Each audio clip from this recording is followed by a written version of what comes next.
Hello friends, তোমাদের সাথে আমি একটা নতুন ব্লগ শেয়ার করতে চলে এলাম। দেখো আমি রেডি হয়ে কোথায় যাচ্ছি। তো কোথায় যাচ্ছি তোমরা ব্লগটা দেখো পুরোটা, তাহলেই বুঝতে পারবে। তো রেডি হয়ে এবার আমি ঘর থেকে বেরিয়ে পড়ছি, গাড়িতে বসবো এবার। দেখো আমরা সবাই গাড়িতে বসে পড়েছি।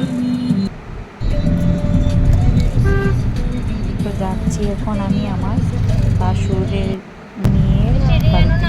সেখানে একটা অনুষ্ঠান আছে, তো সেখানে গিয়ে পুরোটা ব্লগই তোমাদের সাথে শেয়ার করবো। এই দেখো আমার যা আর আমার সন্টু জামা টাটা করছে।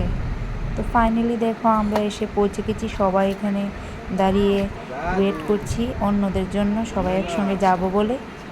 তো দেখো, তো ফাইনালি সবাই এসে গেছে। তো আস্তে আস্তে আমরা ওদের বাড়িতে যাচ্ছি। তো দেখো এসে পৌঁছে গেলাম।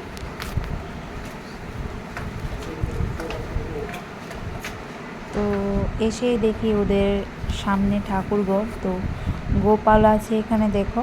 তো এখান থেকে আমরা এবার উপরে চলে যাব, যেখানে আমার বাসুজি আছে সেখানে। এই দেখো আমার বাসুজি, এটা আমার জ্যাঠাই শাশুড়ি, এটা আমার কাকি শাশুড়ি। আর তারা ফটো তুলে নিচ্ছে, আর বাচ্চা পাটি দেখো কি করছে। আর এবার আমরা উপরে এসে গেছি, বলেছি না ওদের বাড়িতে একটা নিমন্ত্রণ আছে। দেখো সবাই বসে পড়েছি খাওয়ার জন্য। সব আমরা যা আমার ভাসুরের ছেলের বউ, এটা আমার মেয়ে, সবাই আমরা ভাসুর দেওর সবাই একসঙ্গে খেতে বসে পড়েছি।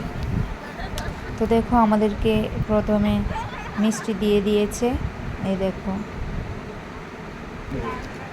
তো এবার আমরা মিষ্টিগুলি খাবো। তো দেখো ও এসেছে এখানে, এসে বলছে তোমরা ভালোভাবে খাওয়া দাওয়া করো। তো দেখো এখানে আমরা খাওয়া দাওয়া শেষ করে এবার আবার দেখো খেতে বসে যাব। তো পাতে পড়ে গেছে ভাত আর ডাল, আর সঙ্গে পড়েছে একটা বেগুনি। তারপরে পড়ে গেছে মিক্সড সবজি। তারপর পড়লো চিংড়ি মাছের মালাইকারি। তারপর কাতলা মাছের ঝোল। দেখো আমার যা ওই দিক থেকে খাচ্ছে আর আমি এদিকে খাচ্ছি, আমাকে তো আর আমি ক্যামেরা করতে পারছি না। আর এটা পড়ে গেছে চিকেন, আর ছিল চাটনি, পাঁপড় আর মাজা। তো ব্লগটা কেমন হলো কমেন্টে জানিও। সবাইকে টাটা।